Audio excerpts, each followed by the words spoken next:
coup, on est réunis tous ensemble pendant 1 heure pour parler de financement de projets agroécologiques. Cette heure va se diviser en 2 temps, essentiellement. En premier temps, on va pouvoir écouter la présentation de nos intervenants. Donc, on prévoit 30-40 minutes à ce sujet.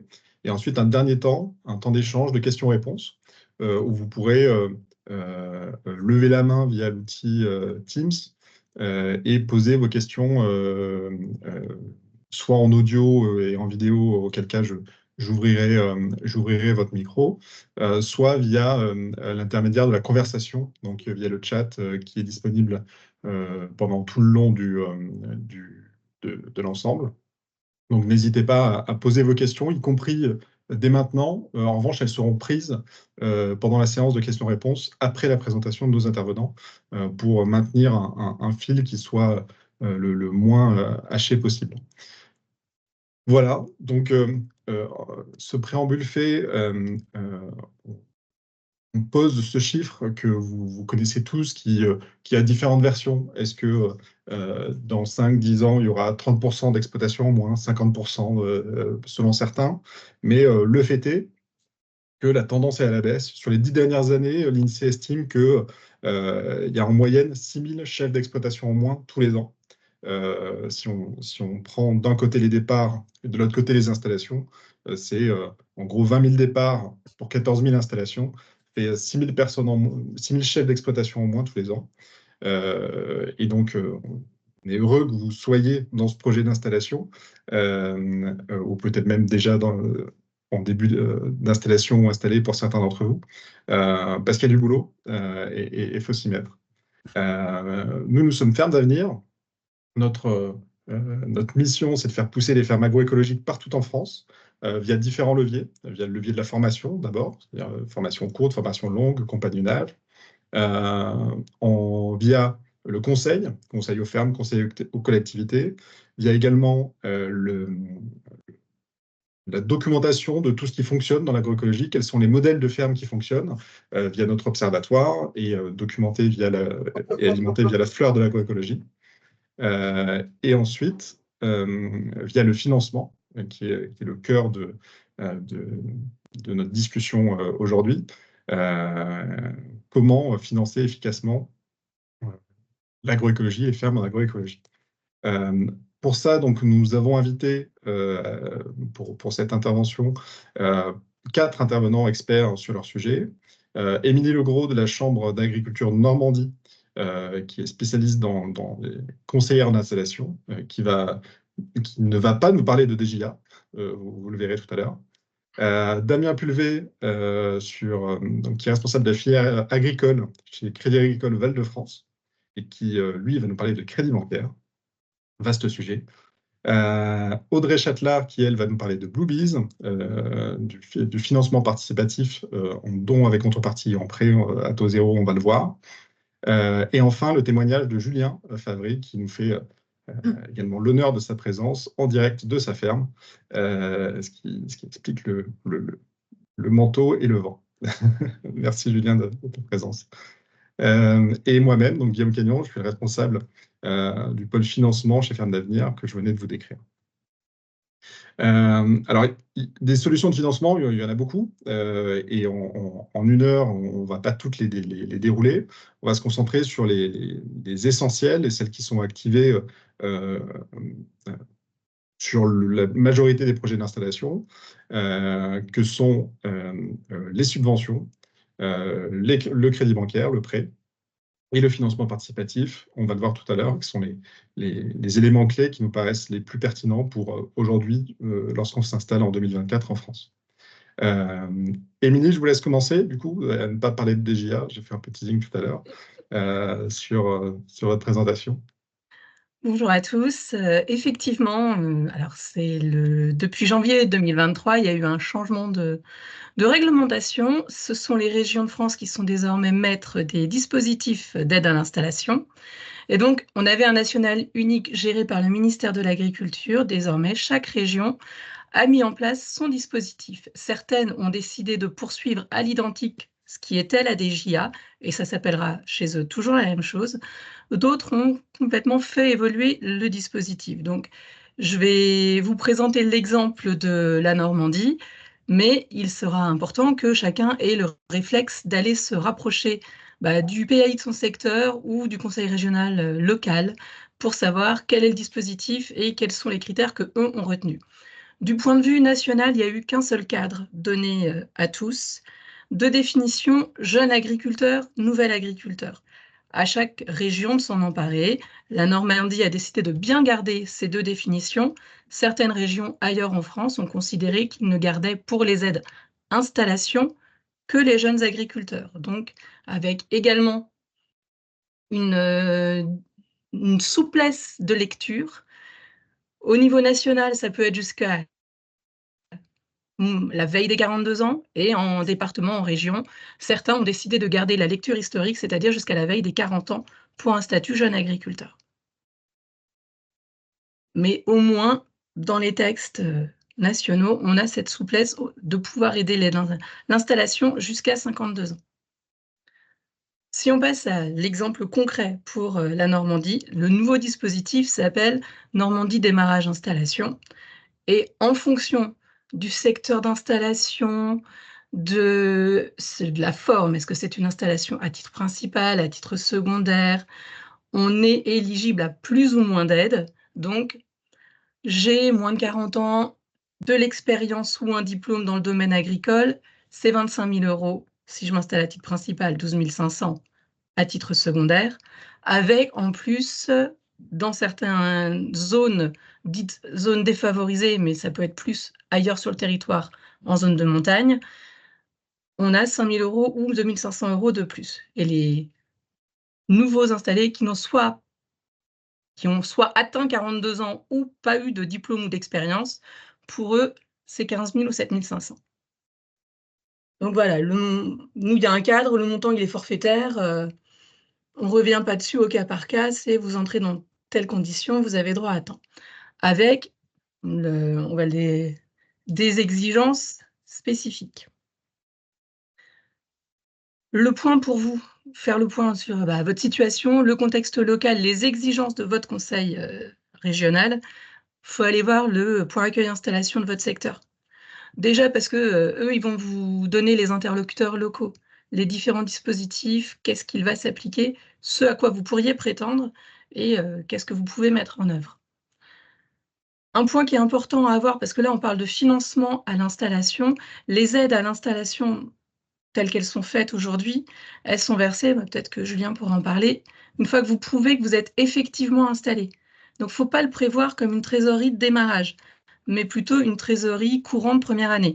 Ce qui implique, la plupart du temps, les banques le savent, de mettre en place à minima un court terme subvention. Ou alors, vous autofinancez cette phase.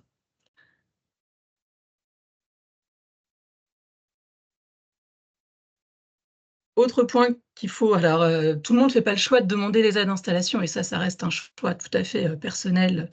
Mais il faut savoir que quand on renonce aux aides d'installation, on renonce aussi à d'autres dispositifs. Il y a une exonération de la taxe foncière sur les propriétés non bâties, donc pour vos propriétaires, mais qui sont censés le reporter sur les fermages, de 50% sur l'ensemble du territoire français. Et certaines communes peuvent avoir voté une exonération complémentaire, donc dans ces communes-là, on a une exonération totale de la TFNB. De même, si j'ai bénéficié des aides à l'installation, je peux avoir un abattement sur l'impôt sur le revenu pour ceux qui ont choisi d'être à l'impôt sur le revenu des personnes physiques. Ça ne marche pas pour l'impôt sur les sociétés, mais ce n'est pas négligeable puisqu'on est généralement, dans la plupart des cas, entre 100 et 50% d'exonération. De même, si vous acquérez du foncier au cours des années qui suivent votre installation, vous pouvez avoir des taux réduits de droits de mutation, réduits à 0,70% au lieu de 4,5% si vous êtes dans certaines zones spécifiques dites zones de revitalisation rurale. Bon, ça, il y a une carte avec tous les territoires concernés. Beaucoup sont exclus, surtout si on envisage de s'installer en agriculture urbaine ou périurbaine. Mais il n'empêche que dans certains territoires, ça a un impact économique important.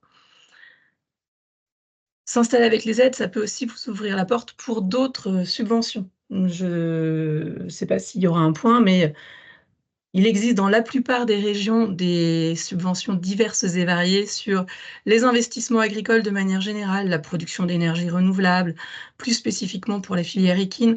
En fonction de votre projet et de votre situation, vous pouvez non seulement être prioritaire pour bénéficier de cette aide, mais également avoir un taux relevé. À titre d'exemple, en Normandie, pour les aides aux investissements, quand j'ai bénéficié des aides d'installation, je suis prioritaire et je suis aidée à 40% au lieu de 20% pour les exploitants en cours de carrière. Et dans certains cas, ça vous donne également droit à des simplifications administratives, donc autant en profiter quand c'est possible. Derniers avantages liés à l'installation. Si Guillaume, tu veux bien changer la diapo. Merci. Ce qui se fait automatiquement pour tous ceux qui s'installeront avant 40 ans, c'est l'exonération partielle de cotisation MSA. L'aide aux créateurs repreneurs d'entreprise, c'est pareil. Dans le domaine agricole, c'est censé se faire automatiquement. Il vérifie que vous n'en avez pas déjà bénéficié au cours des 3 dernières années. Et donc, si c'est bon, exonération intégrale des charges sociales sur maladie, vieillesse, prestations familiales les 12 premiers mois. Et un point à faire, à nouveau, je vous le dis localement, parce qu'il y a énormément de partenaires de l'agriculture qui proposent des accompagnements gratuits ou des frais de dossier également offerts quand on est dans une phase d'installation, ou la première année ou les premières années. Donc, il ne faut jamais hésiter à parler de votre projet à tous les partenaires que vous pourrez rencontrer parce qu'ils peuvent avoir une politique commerciale avantageuse pour vous.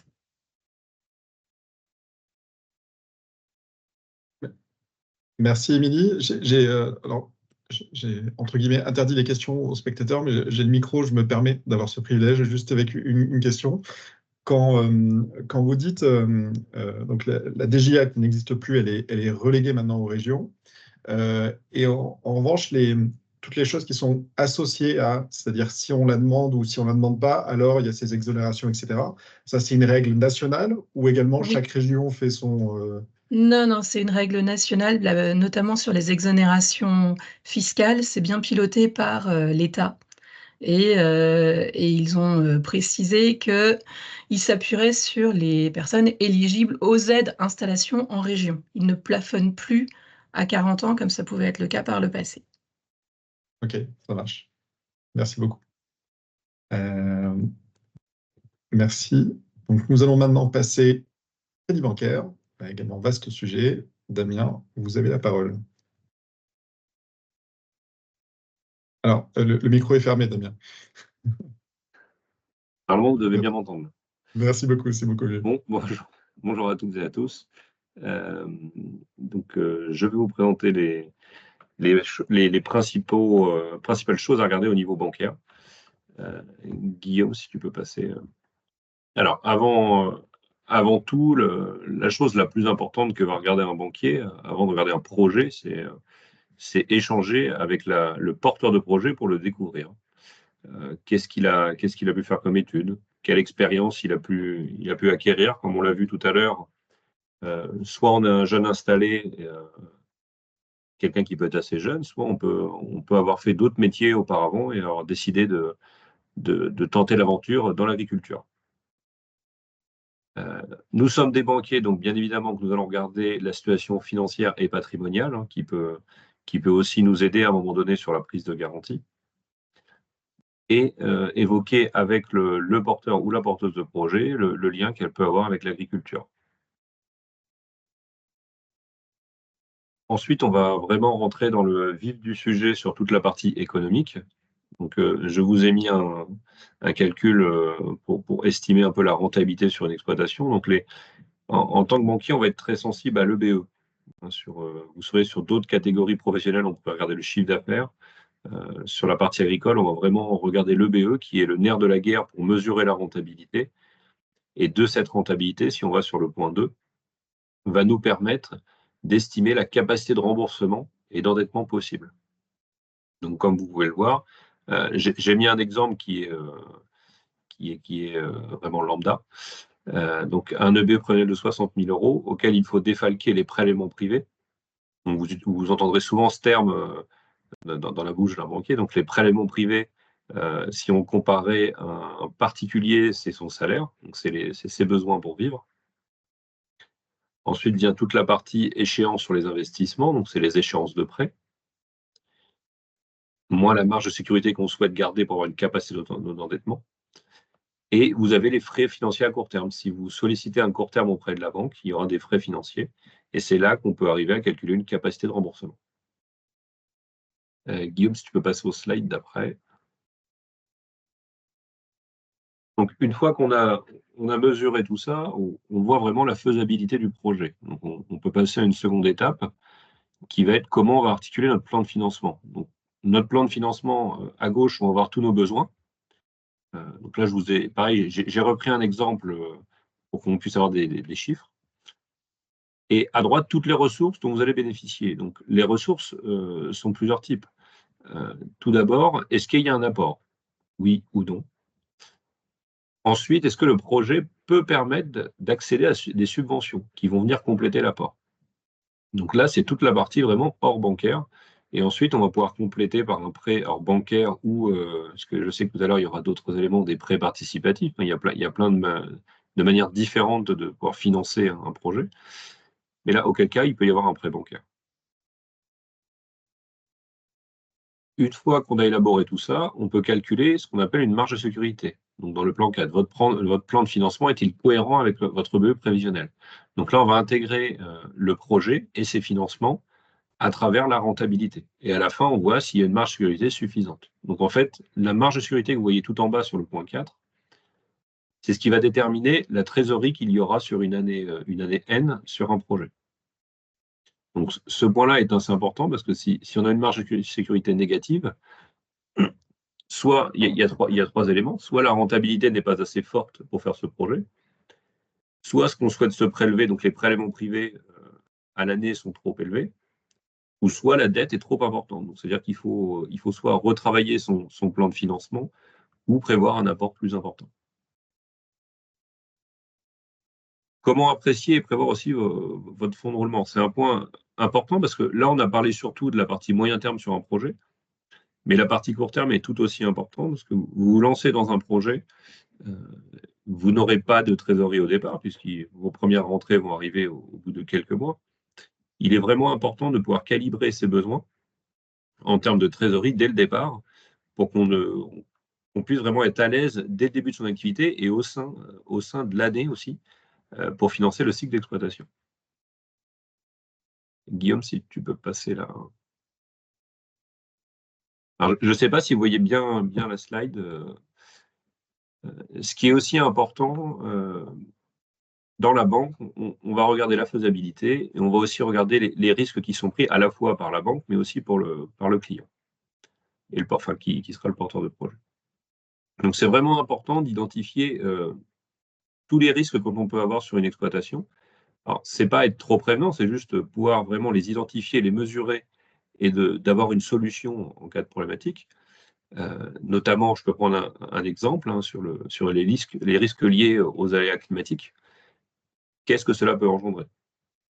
Autre point très important, les risques liés par le porteur de projet pour sa famille. Donc, quelqu'un qui se blesserait pour avoir un arrêt de travail ou même de manière plus importante une invalidité, ou on peut aller même jusqu'au décès du chef d'exploitation. C'est important d'envisager tous ces risques et d'y trouver des solutions. Alors, dans les banques, nous sommes très, très prévenants sur ces sujets-là parce que notre but et notre volonté, c'est vraiment qu'il y ait une pérennité de l'exploitation. Donc, vous voyez un peu toutes ces démarches liées au risque. Et c'est aussi des références qui seront importantes aussi à mettre en avant dans un dossier, qui peuvent aussi rassurer le banquier, puisque le banquier va prendre une dette, enfin vous allez prendre une dette auprès du banquier, donc c'est important de lui amener des éléments de réassurance. Et j'en ai terminé. Merci beaucoup, Damien. Alors, j'ai quelques petites questions également, alors, très précises. Quand vous parliez tout à l'heure de court terme et de moyen terme, ce qui peut être assez subjectif, c'est quoi le court terme et le moyen terme? On parle de combien d'années Pour le court terme, est-ce que c'est l'année courante et le moyen terme, 2 à 5 ans? Est-ce que c'est un peu plus... ou est-ce que ça dépend? Alors, pour être très simple, tout ce qui est court terme, c'est des besoins inférieurs à 12 mois. Donc, Ok, tout ce qui va servir vraiment à la trésorerie d'exploitation, au financement d'un cycle d'exploitation. Et tout ce qui est moyen terme, c'est ce qui va dépasser 12 mois dès lors qu'on va vraiment être dans du financement pour des investissements. ça marche. Ok, merci.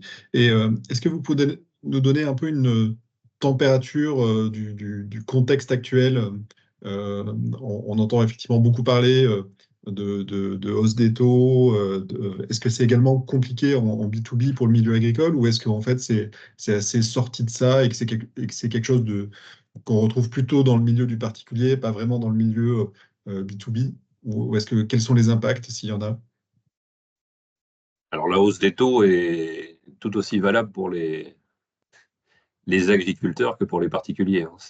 D'accord? Après, ce qu'il faut noter, on était auparavant dans une politique de taux qui était vraiment très très basse, voire on disait souvent que l'argent ne coûtait rien. Là, on est revenu sur des taux qu'on a pu connaître en 2009, enfin en 2008-2009. On revient à des taux plutôt un peu plus hauts. Ça n'empêche que, donc, effectivement, ça peut gréver un peu la capacité d'endettement et la marge de sécurité sur un projet. Donc, il faut d'autant plus vraiment bien préparer son projet. C'est là vraiment le point important. Après, comme disait Émilie auparavant, il y a une volonté des banques d'accompagner les JA, les jeunes agriculteurs ou les nouveaux agriculteurs. Donc, il y a des politiques commerciales un peu plus attrayantes. Ça marche. Et dernière question avant de passer au financement participatif. Elle est intéressante, cette slide, effectivement, sur les risques, et j'espère qu'on la voit suffisamment. De toute façon, vous aurez ce document, on vous l'enverra par mail. Mais sur cette notion de risque, à risque, on entend souvent assurance derrière, mais j'imagine que c'est plus global que ça. Je ne sais pas, par exemple, sur les risques liés aux aléas climatiques, peut-être qu'on peut mettre en place des choses ou des protocoles sur la ferme qui permettent de se protéger un peu plus du gel ou d'autres choses. Qu'est-ce que vous avez derrière cette cartographie des risques? Qu'est-ce qu'il y a derrière chez vous? Exactement, je pense qu'il y a deux étapes. Il y a une première étape où il faut identifier les risques et voir quelles solutions on peut y apporter. Donc ça, c'est vraiment à la main de l'exploitant ou l'exploitante agricole. Après, par contre, par rapport à ce que vous avez dit, il y a des assurances sur tel ou tel risque qui permettent quand même de pérenniser l'exploitation. Quand je pense aux aléas climatiques, nous avons l'assurance récolte. Si je prends un exemple en 2016 où il y a eu une année agricole très très compliquée, sans cette assurance récolte, plusieurs exploitations n'auraient peut-être pas pu continuer. Donc il y a des étapes, il y a des choses à mettre en place vraiment sur l'exploitation et qui peuvent aussi permettre de conforter le contrat d'assurance. S'il y C'est a des des choses qui efforts de s'imaginent, fait. pardon, c'est des choses qui s'imaginent dès l'installation ou qui peuvent se mettre en place progressivement, ou est-ce qu'on est obligé de répondre entre guillemets à toutes ces questions avant même d'imaginer s'installer? Je pense que vous avez la réponse dans votre question. Parce qu'à l'installation, il y a des choses que vous allez prévoir, mais ce qu'on remarque, c'est qu'une exploitation, elle est en vie. Elle vit continuellement, elle a un développement constant. L'agriculture vit toujours au fil de la carrière de l'exploitant. Donc, il y a des choses que vous mettez en place, il y a des choses que vous réfléchirez un peu plus tard. Mais là c'est vraiment le rôle du partenaire que vous aurez de vous avertir des risques qu'il peut y avoir, des solutions qu'il peut vous proposer. Ça marche. Ok, merci beaucoup Damien. Nous allons maintenant passer au financement participatif avec Audrey. Je laisse prendre la main. Bonjour à tous. Alors, je vais commencer par une petite définition simple de ce mode de financement qui est assez simple, qui est le financement participatif. C'est un outil en fait qui va vous permettre d'obtenir une contribution financière en moyenne de 10 000 € pour un projet défini. Donc, par exemple, l'achat d'un motoculteur, l'achat d'une serre, la construction d'un système d'irrigation, d'un atelier de transformation. L'idée, c'est vraiment d'avoir vraiment un projet déterminé à financer autour de 10 000 € et le financement participatif peut être une solution assez peu coûteuse et intéressante donc pour un projet agroécologique déjà installé ou en cours d'installation. Je veux bien la slide suivante pour vous expliquer comment ça marche. C'est assez simple en fait, on va éditer une campagne sur notre plateforme, décrivant votre parcours, le projet que vous cherchez à financer. Et cette campagne en fait qu'on va éditer, bien sûr, au moyen d'éléments que vous allez nous partager. Donc, vous expliquer un petit peu votre parcours, quel est le projet que vous voulez financer, nous donner quelques photos pour pouvoir l'illustrer. On va pouvoir donc éditer cette campagne. Et à partir de cette campagne, ça va vous permettre en fait à vous d'avoir un support visuel et technique pour parler de votre projet à votre réseau. Donc, c'est-à-dire vos proches, vos clients, vos collègues, si vous êtes dans une AMAP, vos clients d'AMAP, si vous êtes au marché, vos clients du marché, enfin tout ce qui constitue en fait votre réseau professionnel et également personnel.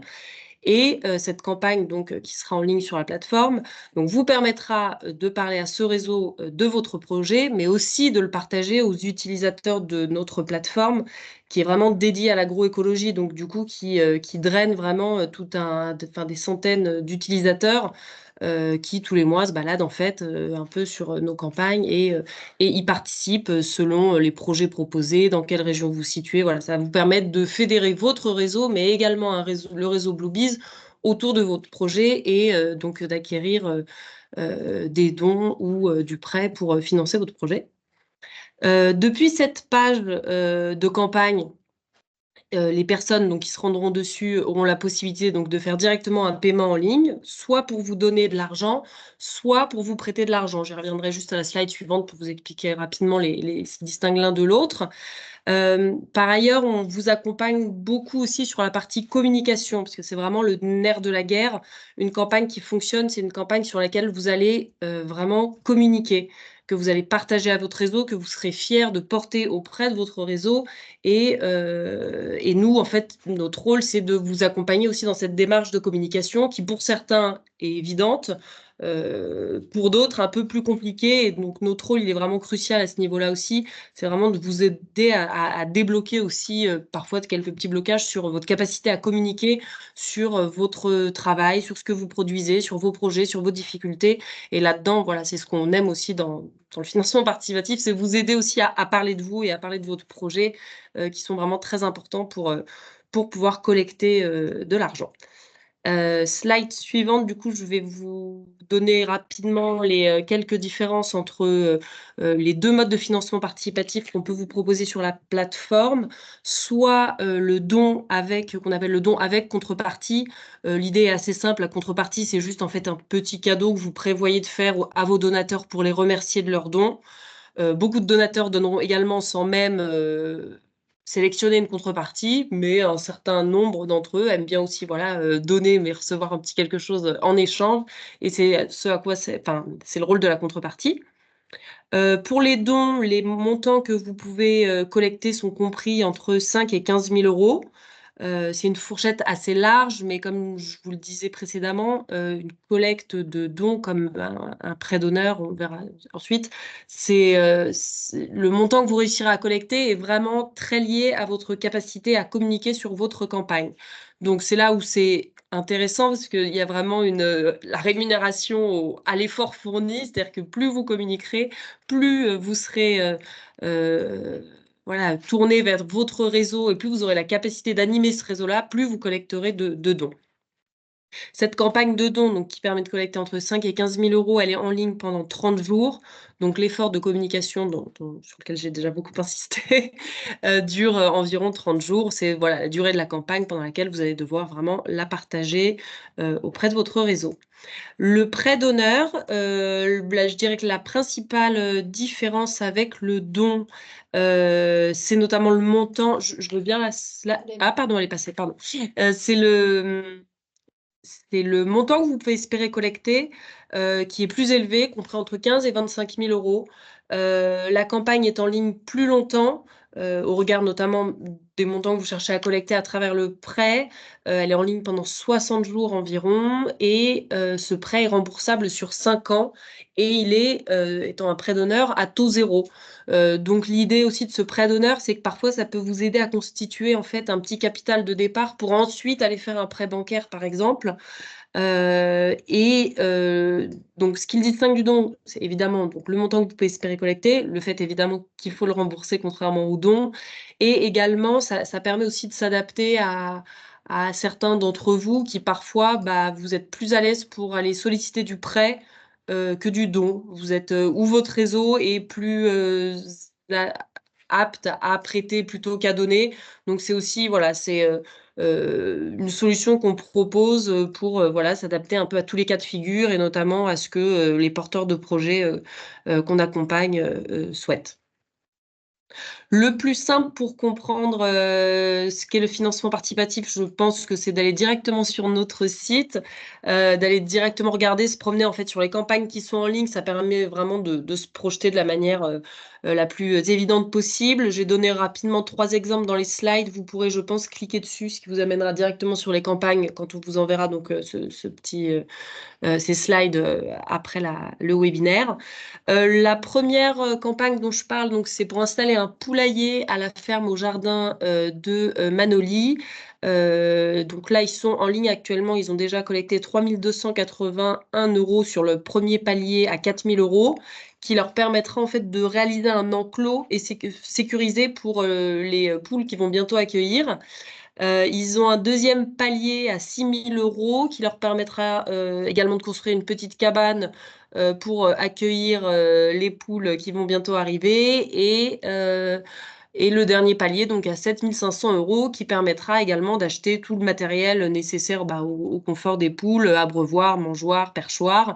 Donc en gros, là, la ferme de Manoli donc, cherche une somme totale de 7 500 € qui va lui permettre donc de développer vraiment dans son intégralité un atelier poulailler à la ferme, ce qui va lui permettre voilà, de diversifier son activité. Et on sait que souvent la diversification peut être vraiment une vraie source de revenus supplémentaires et puis de capacité d'adaptation d'une ferme qui peut avoir des difficultés parfois sur tel ou tel atelier. Voilà, la diversification peut aider. Et c'est ce que la ferme, donc le jardin de Manoli, tente de faire avec cette collecte de dons qui a bien démarré. Ils ont commencé il y a une semaine, un peu moins d'une semaine, et ils ont quasiment atteint le premier palier. Donc c'est assez chouette. 3 porteurs de projets très motivés et qui donc vont faire une belle collecte.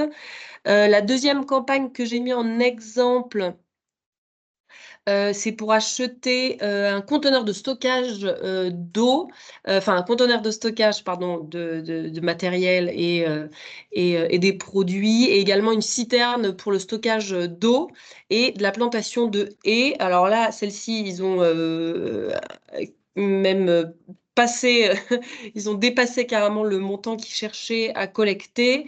Là aussi, on avait des porteurs de projets qui étaient super motivés avec un très bon réseau. Ils ont collecté 10 271 € sur les 10 000 € qu'ils cherchaient à obtenir. Ils sont tout juste installés. Ça va être la première récolte cette année. Et l'objet, là encore, c'était non, du stockage, voilà, pas comme je l'indique, du stockage souple pour l'eau et de la plantation de haies. Et dernière, la ferme de Fardissou. Alors là, du coup, j'ai pris un exemple de prêt, comme je vous en parlais juste au-dessus, donc possibilité de faire du don avec contrepartie ou du prêt d'honneur. Et pour la ferme de Fardissou, donc c'était pour monter donc un atelier de transformation, et elle a emprunté 25 000 € pour aménager cette boutique et l'atelier de transformation à la ferme. Pour petite anecdote, d'ailleurs, la ferme de Fardissou avait déjà fait une collecte chez nous il y a quelques années et donc est revenue en faire une fin d'année dernière. Sa campagne a été clôturée en décembre dernier. Voilà. Dernier point, les bonnes raisons d'y aller ou de ne pas y aller. Alors, pour y aller, très clairement, l'idée est de tester son marché, en fait, à travers une campagne de financement participatif. C'est peut-être une phrase qui a l'air un petit peu abrupte comme ça, mais l'idée, c'est que si vous avez, quand vous faites une campagne de financement participatif, si vous arrivez à réunir un beau réseau, à avoir beaucoup de donateurs ou de prêteurs, que les gens s'intéressent à votre projet, que vous-même acquérez la capacité de parler de votre projet aussi à vos clients, c'est d'une certaine manière tester son marché et donc vérifier que voilà, on est dans le bon projet, au bon endroit et qu'on a la clientèle et les personnes intéressées pour vous accompagner dans la réussite du projet.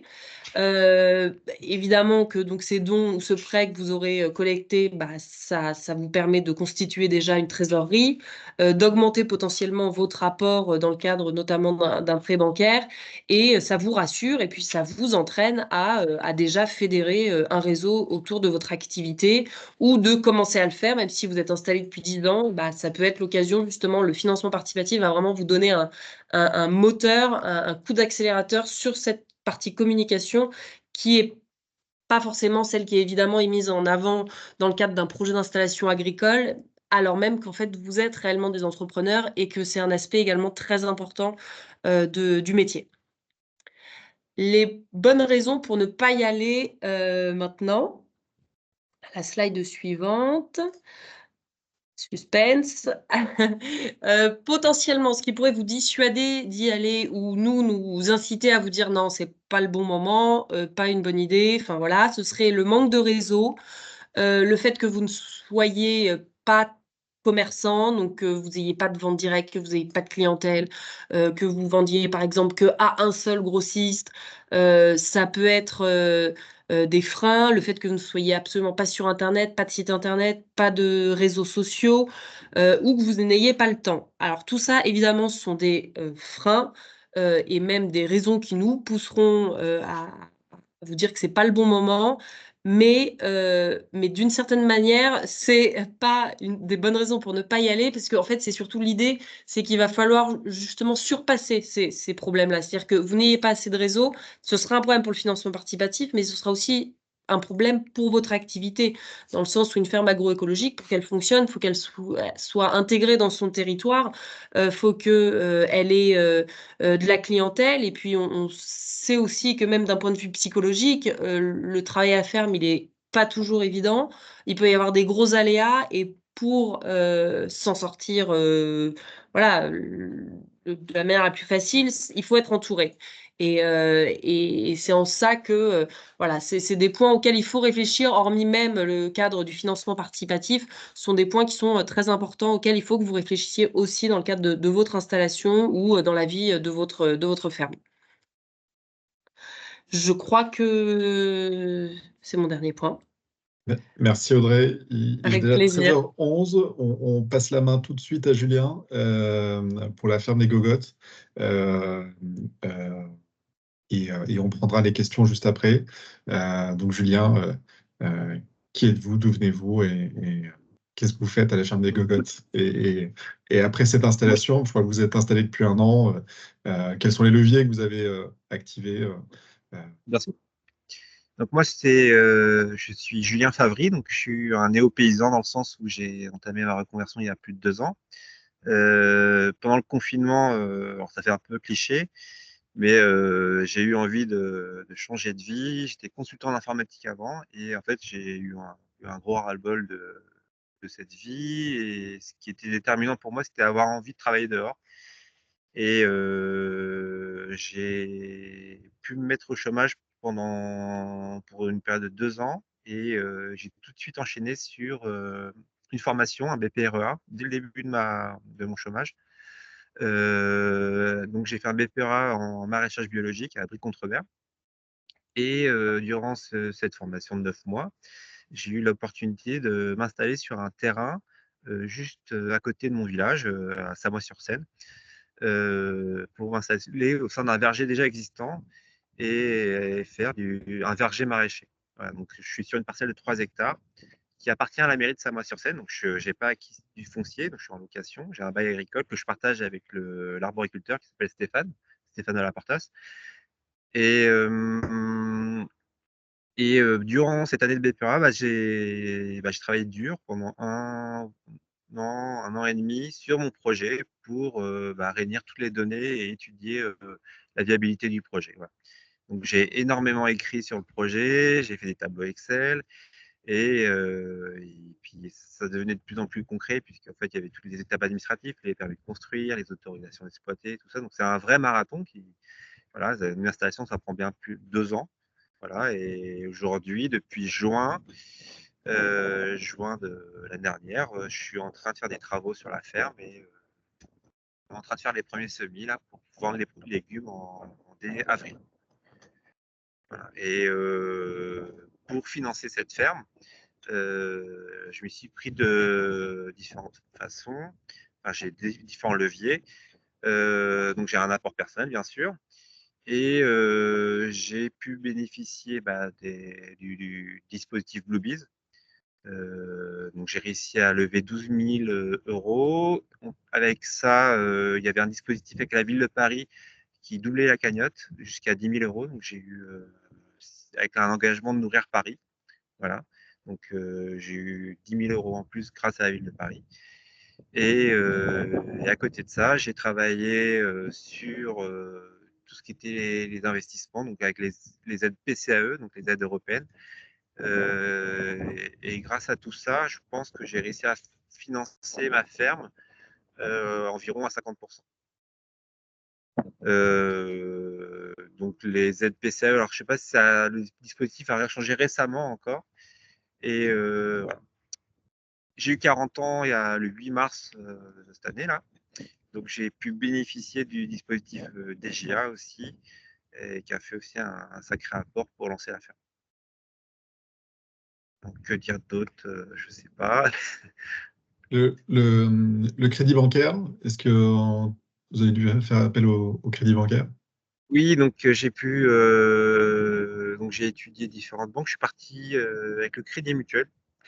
Et en fait, le crédit, c'était un crédit à court et moyen terme, juste parce que j'ai réussi à mobiliser des fonds propres pour lancer la ferme. C'était un choix personnel de ne pas m'endetter encore plus par rapport à mon emprunt immobilier. Et je me pense que heureusement que j'ai fait mon financement participatif Bluebees, puisque ça m'a donné un peu un coup de pouce en plus, parce que quand on fait son prévisionnel à 5 ans, en fait, on liste énormément de choses, mais il y a plein d'aléas, plein de choses qu'on ne pense pas, surtout sur tout ce qui est l'infrastructure de base, donc l'électricité, des tranchées, des terrassements.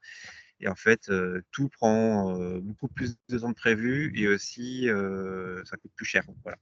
Donc, il y a toujours des petites choses à acheter. Donc, je suis content d'avoir trouvé des sources de financement comme ça.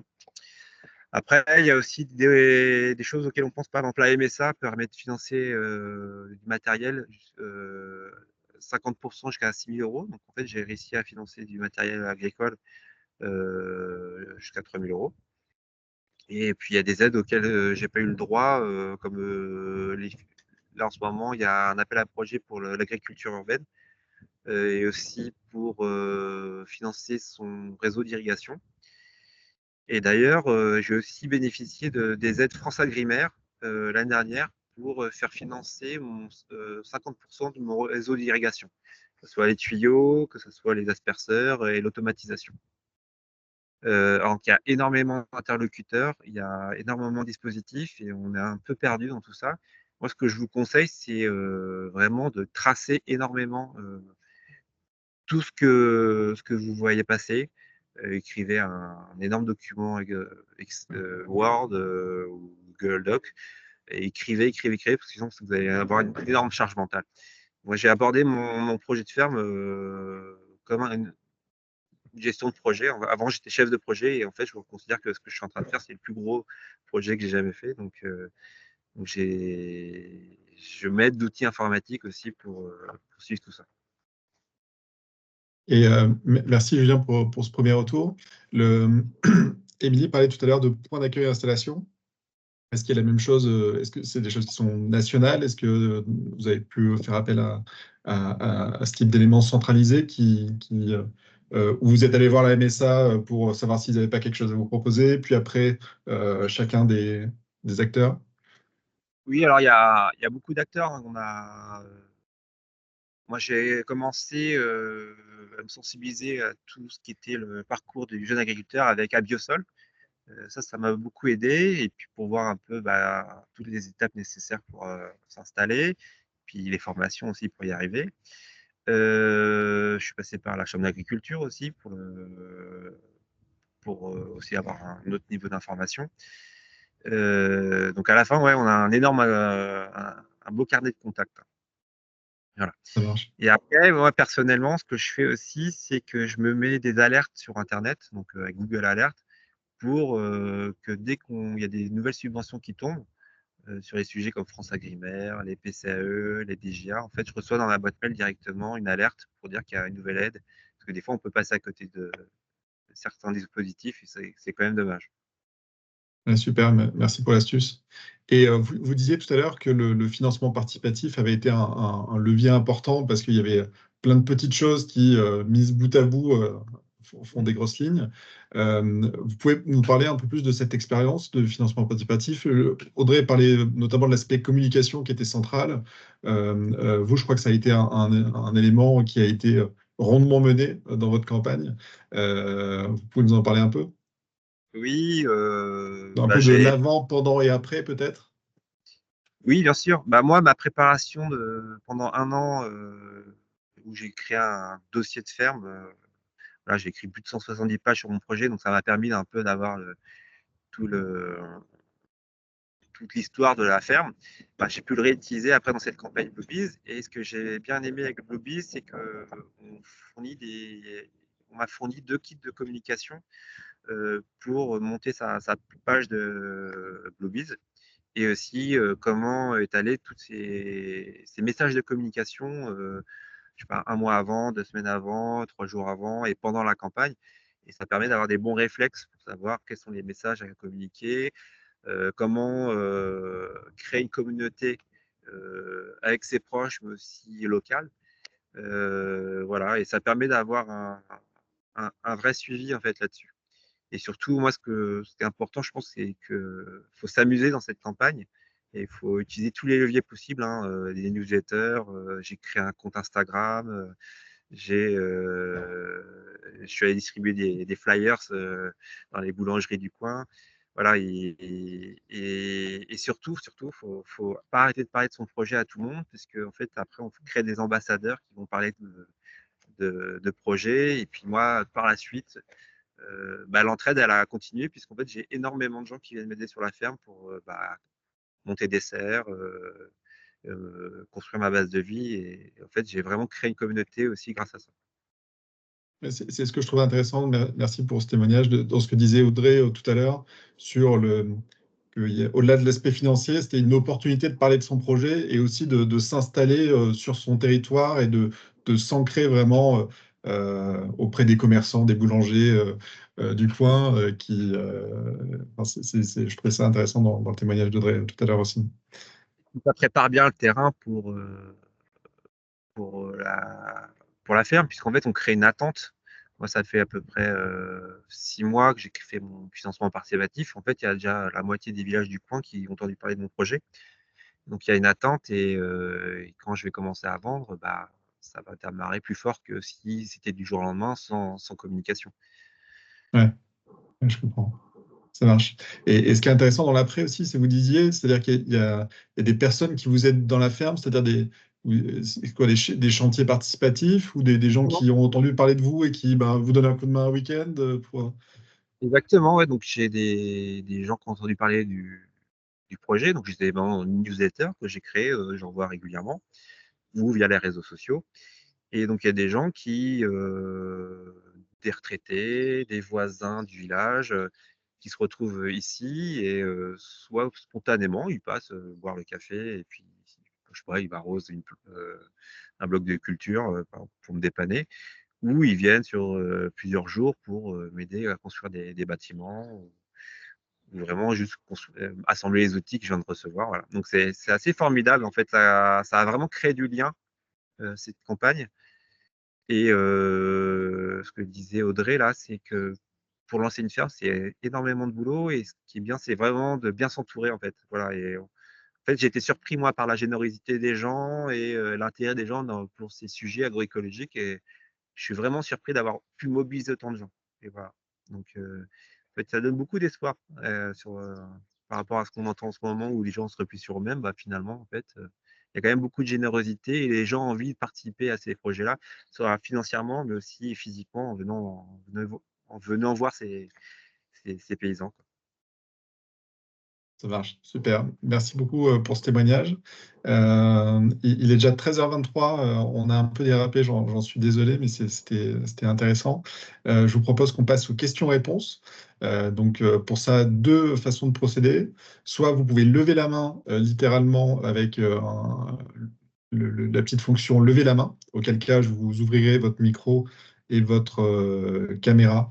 Comme ça, vous pourrez poser votre question en direct, ou également placer vos questions en texte dans la conversation, dans les questions-réponses, et je les relèverai et on essaiera d'apporter une réponse pertinente avec nos intervenants. Je vois qu'il y a déjà une question de Jonathan Marx-Perrault. Alors, attendez, je déroule, je le découvre avec vous. Comment le statut juridique d'une exploitation agricole influence-t-il l'accès au crédit bancaire? Je regarde Damien sur cette question. Est-ce qu'il y a une influence? On parlait tout à l'heure des éléments qui rassurent ou qui inquiètent le banquier, entre guillemets.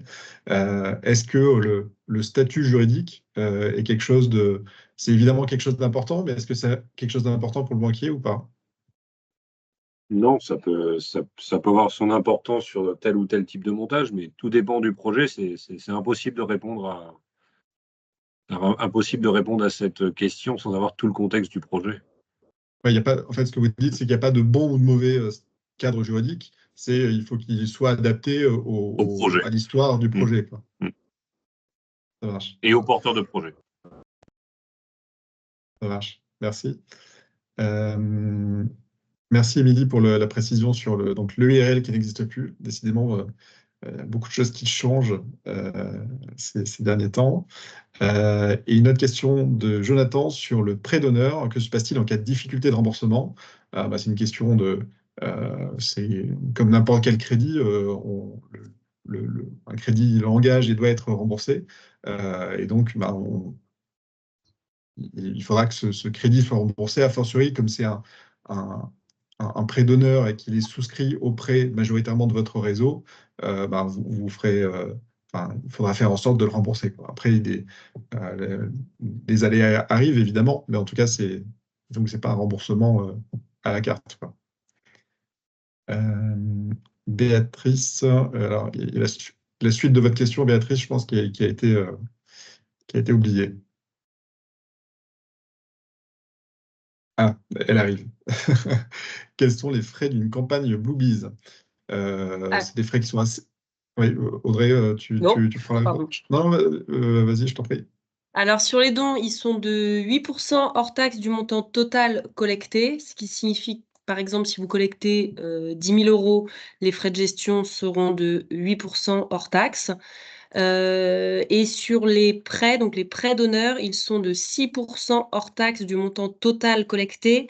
Mais là, pour le prêt, il y a également des frais de dossier qui sont liés à l'ingénierie juridique et aussi technique liés après, parce que du coup, les remboursements des prêts d'honneur, ils se font également par le biais de la plateforme et par l'outil donc technique qu'on met à votre disposition avec cette campagne de prêt d'honneur. Donc du coup là il y a des frais de dossier qui sont de 750 € hors taxe pour le prêt d'honneur. Donc je récapitule: le don 8% hors taxe du montant total collecté, le prêt 6% hors taxe du montant total collecté plus 750 € de frais de dossier, ce qui est globalement les frais de gestion sur tous les types de plateformes, qu'ils soient dédiés à une thématique agricole ou non. Et c'est aussi les frais que vous pourrez avoir sur d'autres plateformes où il y aura beaucoup moins d'accompagnement, enfin où il n'y aura même pas d'accompagnement à l'édition et à la communication. Et justement, ça finance quoi, ces frais de gestion? Parce que du coup, ça, c'est le coût, mais c'est pourquoi?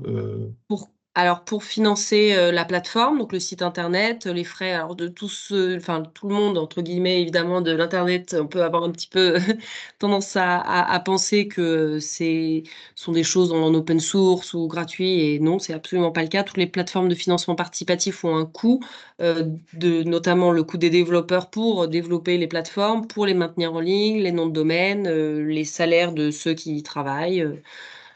Donc voilà. Et sachant qu'on est Les une toute personnes qui petite accompagnent les équipe. projets. Et les personnes qui y travaillent, oui, c'est moi, et qui accompagnent évidemment les porteurs de projets, les accompagnent sur la communication. Voilà.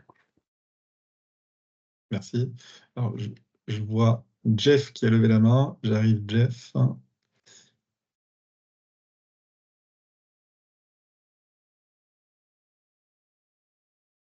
Je viens de vous ouvrir le micro.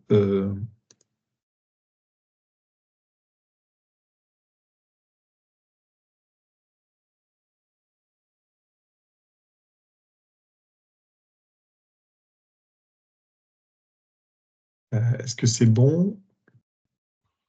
Bonjour. Ah oui, c'est bon. Merci. Bonjour. Est-ce que vous Bonjour. aviez un conseil ou autre pour un don qui ressemblerait à un prêt sur l'honneur? Enfin, un prêt entre particuliers, en fait, quand un ami à vous a envie de vous prêter de l'argent, un ou plusieurs. Est-ce qu'il y a une forme intéressante à faire, des contrats à se signer entre soi? Ou peut-être, créer une petite scope ou quelque chose comme ça? Aucune idée. Je ne sais pas si l'un d'entre vous peut. Comme ça, spontanément, je dirais de faire un document manuscrit, une reconnaissance de dette, à minima. OK. Mais ça, c'est vraiment le premier échelon, je dirais minimum, voilà, juste pour un tout petit peu encadrer et de par un écrit, le prêt comme ça entre particuliers. Et je me permets de compléter parce que j'avais accompagné au tout début la ferme de Fardissou, qui était l'exemple que prenait Audrey tout à l'heure, qui au départ était partie sur qui avait creusé cette solution, euh, euh, qui est une solution légale qui existe. Il y a même des formulaires CERFA de mémoire qui existent sur ces prêts entre particuliers. Et du coup, le prêt d'honneur tel que l'a expliqué Audrey, justement, facilite cette gestion-là. C'est-à-dire que bah, euh, permet de l'informatiser et de faire en sorte aussi de, de mettre un intermédiaire dans ce remboursement pour fluidifier un peu l'ensemble. C'est-à-dire que ce soit pas un document pour une personne, et puis après une deuxième personne, une troisième personne, 10, 20, 50, et ensuite comment sont gérés les remboursements, des remboursements mensuels, annuels, trimestriels. Donc c'est toute cette complexité qui est transformé par la plateforme et par le prêt d'honneur dont parlait Audrey tout à l'heure. Donc, en synthèse, ça, il y a une base légale qui existe avec ces CERFA à remplir à la main, euh, qui peuvent être, du coup, c'est sur cette base légale qu'on se crée et qu'on a monté la plateforme technique de prêt d'honneur. Et ces CERFA peuvent être enregistrés auprès des impôts pour le valider et le faire valoir en cas de litige ultérieur. Merci, Billy, Très pour le bien. complément. Merci. Merci, Jeff, pour la question. Merci.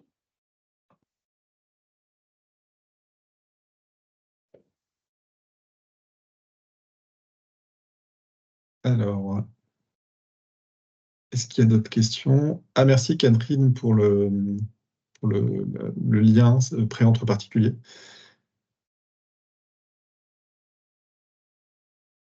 Déroule s'il y a d'autres questions.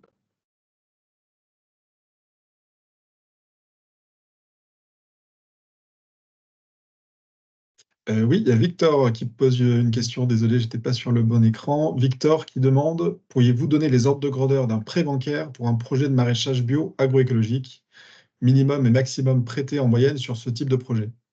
Alors, notre banquier vient de partir, il s'excuse, mais peut-être que derrière la question, c'est en gros, j'imagine, quel est le plan de financement global? Combien il faut d'argent pour s'installer en agroécologie sur un projet de maraîchage?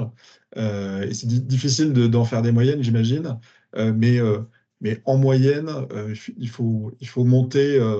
Est-ce qu'on parle de 10 000 euros, 50 000 euros, 200 000 euros ou plus? Est-ce que Julien ou Émilie, vous voulez apporter un élément de réponse là-dessus, à Victor, s'il vous plaît? Bah, je répondrais comme mon prof de BPRA, il disait tout le temps, ça dépend. Ça dépend du coup où on veut aller dans sa ferme, dans l'équipement, l'automatisation, la taille des bâtiments. Enfin, il y a des gens qui veulent faire des choses sans aucune machine agricole. Et il y a des gens qui veulent faire des fermes high-tech, donc c'est très difficile. Après, je pense qu'il faut se positionner sur des fermes qui nous ressemblent et aller leur demander combien ils ont investi et mettre bout à bout un peu tous les investissements. Ça, c'est très compliqué, hein. Après, moi, pour un modèle de ferme comme la mienne, où j'ai pas eu à acheter le foncier, et du coup, j'ai mis de l'argent plutôt dans les bâtiments, les serres avec des pignons fermés, de l'automatisation des serres pour les ouvertures et l'irrigation. Bah, là, j'en ai pour 160 000 euros d'investissement. Vraiment pas de charge pour le lancement. Mais on peut toujours acheter, j'ai pas de tracteur, je pourrais aussi acheter un tracteur. Voilà, donc c'est très difficile en fait, c'est très variable. Je suis dans la même analyse. C'est très variable d'un projet à l'autre. Si en plus tu dois acheter du foncier, ça peut monter très vite selon les territoires où tu te trouves. Le regard qu'on peut avoir, c'est qu'en moyenne, on se trouve pour le moment, enfin, en tout cas pour nous, le contexte, on va être entre 50 et 200 000 euros pour les projets en maraîchage. Et est-ce que jusqu'où les banques financent? Là encore, ça dépendra de l'analyse du projet qu'ils peuvent et de la foi qu'ils ont dans le porteur de projet à mener à bien son projet. Donc, sur le côté, l'importance d'avoir un réseau, d'avoir une clientèle potentielle qui attend, ça, c'est des choses qui sont très importantes pour eux. Quand on est en circuit court, d'avoir bien dimensionné et d'avoir une communauté prête à acheter dès qu'on commence à produire, ça fait partie des choses qu'ils apprécient et qu'ils prennent en compte dans l'analyse du dossier. Et c'est ce dont parlait Julien, un peu de teasing sur les carottes vont bientôt arriver, quoi. Ça marche. Merci pour ces compléments tous les deux. Merci Virginie.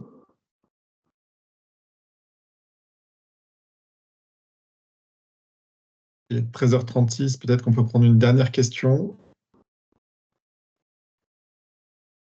Il y en a une dernière.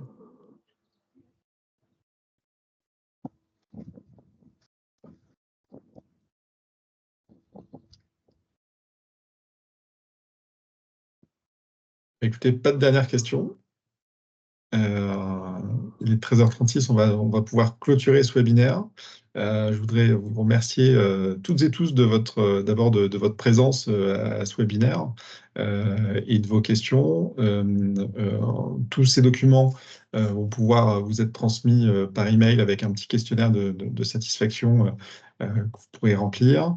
Un grand merci évidemment à nos intervenants, experts qui sont venus nous présenter leur retour d'expérience de qu'est-ce qui se passe dans la vraie vie en Normandie, en Île-de-France et en Centre-Val de Loire. Écoutez, merci à tous encore une fois et à bientôt. Au revoir. Merci beaucoup. Au revoir. Merci à tous, au revoir.